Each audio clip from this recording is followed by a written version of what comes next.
Thank you. Thank you. I want to welcome everyone here to the State Department. I wish it was on a happier occasion, although we do have things to celebrate in terms of Americans that have been returned, but also we remember those who have not returned. I want to open, first of all, just by stating the obvious. The United States is currently engaged in an operation targeting the world's leading hostage taker, the world's leading sponsor of terrorism, the regime in Iran. And first, I think we would all take a moment both to offer our thoughts, our prayers, and our condolences, and to honor the families of those who have fallen, the 7 Americans who have lost their lives in the initial hours of this operation. Incredibly brave Americans, and you saw 6 of them dignified return over the weekend, and we all are in awe of their service, of their bravery, of their courage, and our hearts and our support extend out to their families in this very difficult moment, and the families of these incredible heroes.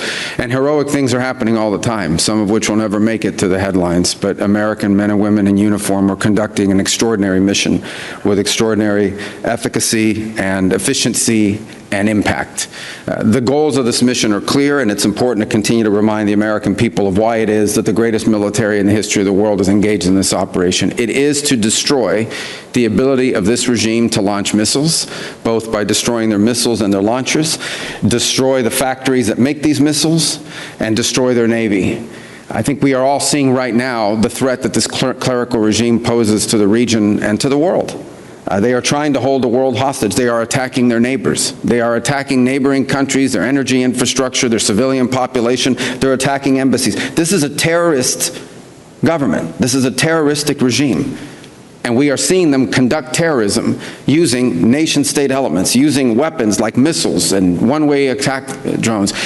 And the objective of this mission is to destroy their ability to continue to do that. And we are well on our way to achieving that objective every single day with overwhelming force, with overwhelming precision. The military, the United States military, the men and women in uniform are conducting an extraordinary operation.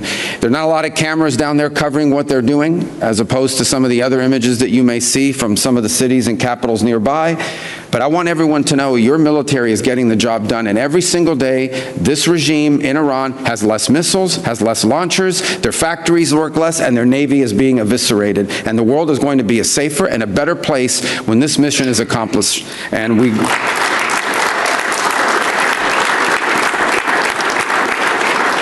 Now, we are here today, obviously, on something that touches right on Iran, but I think, unfortunately, is not just limited to Iran. And we're here on the 3rd U.S. Hostage and Wrongful Detainee Day, and it's a day that exists because families and loved ones refuse to let their loved ones be forgotten. We have this day to celebrate those who returned, to honor those who perished in captivity, and commit to returning those who are still in detention and holding also the perpetrators of this accountable. Last year marked 10 years of what they call SPIHA and the Hostage Recovery Fusion Cell. These were entities that were created with a specific mission of bringing Americans who are unjustly detained, bringing them home. And because of this mission, because the heart of this mission really can be captured in one word, and that one word is homecoming, reuniting people to their loved ones. 4 years ago, 50-plus families in the Bring Our Families Home campaign created the flag that flies here today. It's a symbol of solidarity. It's a symbol of resolve. It's flown in honor of Americans brought home over the past 3 years and the Americans yet to be brought home to their families. And many of the families and of the returnees and the advocates who made those moments possible are with us here today. And we want to thank you for your advocacy, for never allowing us or anyone to forget of those Americans that are unjustly detained. And we're especially grateful to those who themselves were detained. You know, it would be perfectly understandable if you decided, I'm back home, I'm going to go on with the rest of my life. Your willingness to step forward, to tell your stories, and to ensure that other Americans who are similarly situated to the way where you once were are not forgotten. We're truly grateful. Your persistence resilience, your courage, your love for your family members continues to drive this effort, and days like today. As was already pointed out, March 9th marks the day that Robert Levinson went missing in Iran, and actually it was a case that I was also very involved in as a United States Senator, dating back to my very first day in the Senate. In fact, one of the first meetings I had, and to this I credit my former colleague, Senator Bill Nelson of Florida, introduced me to this case as soon as I got elected, and because of Mr. Levinson's ties to Florida. And we remained on that case throughout my career in the United States Senate, and it's one we will not forget. It's indicative of two things: the fact that Americans are taken all over the world, but it is particularly a reminder of the nature of the regime that we're dealing with in Tehran. We're honored to have his sons here today, Dan and Doug, with us. Thank you for being here. We appreciate you very much.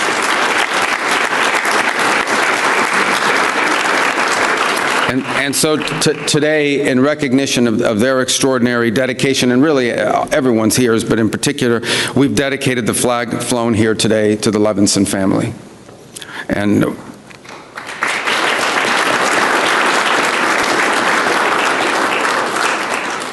I think it's also important to give President Donald Trump a tremendous amount of credit. He has made, from the very first day in office, the return of Americans held abroad unjustly a priority of his administration.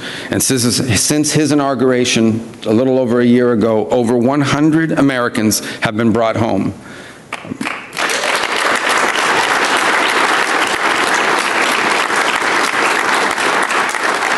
And by the way, here at the State Department, Adam and his team have done long working with our partners in the FBI and really across the interagency have done a phenomenal job in facilitating that, and they deserve a lot of credit as well. But the president isn't just focused on homecomings, he's also focused on ending the cycle of exploitation, of saying enough is enough, of ending the cycle in which Americans are somehow viewed as a valuable commodity that you can grab an American, you can unjustly hold them, and then try to trade them later on for some diplomatic concession or some political concession. We have to end that cycle. We have to make sure that Americans are no longer viewed as targets of opportunity around the world, and people and nation states and terroristic regimes like the one in Iran know that there are consequences for doing that.